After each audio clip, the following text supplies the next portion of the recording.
Magsasagawa rin po ng lifestyle check ang Bureau of Internal Revenue o BIR sa mga kontratista sa mga proyekto ng gobyerno. Samantala, iniimbestigahan din ng Manila LGU ang mahigit 100 flood control projects na wala raw building permit.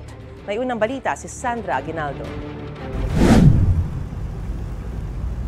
Isa ang Taft Avenue sa mga kalsada sa Maynila na nalubog sa baha noong umulan ng malakas nitong nakaraang Biyernes. Nilinis ng MMDA at City Hall ang drainage sa panulukan ng Taft at Padre Faura sa katutak ang basurang nakuha. Kung tutuusin, ang lungsod ng Maynila ang nakakuha ng pinakamaraming flood control project sa Metro Manila. 215 na proyekto yan na nagkakahalaga ng 14.46 billion pesos mula noong 2022. Pero ayon kay Manila Mayor Isko Moreno, nakadiskubre sila ng dagdag na 112 flood control project para sa taong 2025. Lahat ng ito, wala aniyang building permit at patuloy na iniimbestigahan. Lumalabas kasing hindi rin nakapagbayad ng kaukulang tax sa pamahalaang lungsod ang mga kontratista ng proyekto ayon sa alkalde. I ordered our city treasurer, Attorney Paul Vega, to go after to those contractors as per report of GMA7 in 2022, 2023, 2024, and 2025, finished project who did not pay their obligation to the City of Manila with regard to contractor's tax.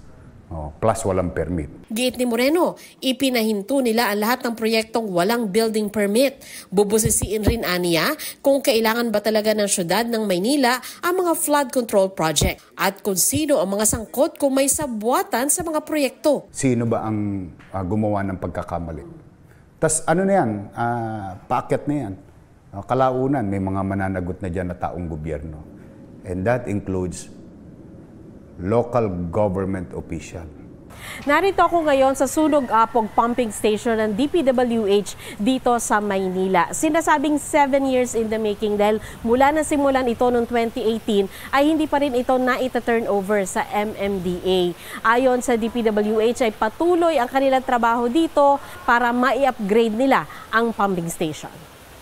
Isa ang pumping station na ito sa halimbawa ng Manila LGU ng proyektong hindi raw ikinonsulta sa kanila.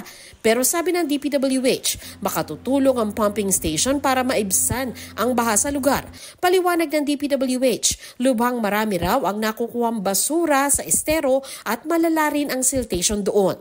Resulta, lagi raw nasisira ang pumping station. Kaya ito sumasailalim sa upgrading na may budget na mahigit 94 million pesos.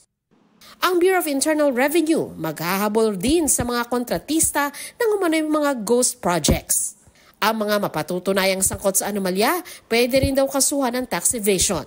Kasama rin ang lifestyle check sa mga kontraktor, bukod sa lifestyle check na iniutos ni Pangulong Bongbong Marcos sa mga opisyal ng gobyerno. Ngayon, ang ginagawa natin na lifestyle checks dun sa mga contractors at saka yung may-ari ng mga contractors na ito dahil nakikita natin na marami silang ari-arian na finoflaunt at nakikita natin na malaki ang kanilang mga properties, yung titingnan natin. So ibabangga natin yan sa revenues. Ayon naman kay DPWH Secretary Manuel Bonoan, bumuo na siya ng Anti-Corruption Task Force para doon magsumbong ang publiko sa mga umano'y maanomalyang proyekto ng DPWH. To be able for them to receive complaints about our people and do checking on them, yung mga kung may mga corruption practices. Tingin ni Bunuan, may kumpiyansa pa sa kanya si Pangulong Marcos dahil pinabibilisan pa nito sa kanya ang mga investigasyon sa flood control. Tinutukan daw nila para sa posibleng paghahain ng reklamo ang mga proyekto sa Bulacan, Occidental at Oriental Mindoro at Iloilo. Sa gitna naman ng utos na lifestyle checks ng Pangulo, handa raw si Bunuan na buksan ang kanyang Statement of Assets, Liabilities and Net Worth o SALN. Well, if there's going to be a formal lifestyle check that will be carried on. I think public document naman to eh. At mga luxury vehicles, mga ganyan.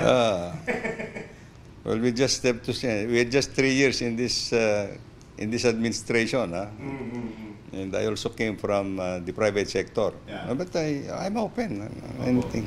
Ito ang unang balita. Sandra Aguinaldo para sa GMA Integrated News. Gusto mo bang mauna sa mga balita? Mag-subscribe na sa GMA Integrated News sa YouTube at tumutok sa unang balita.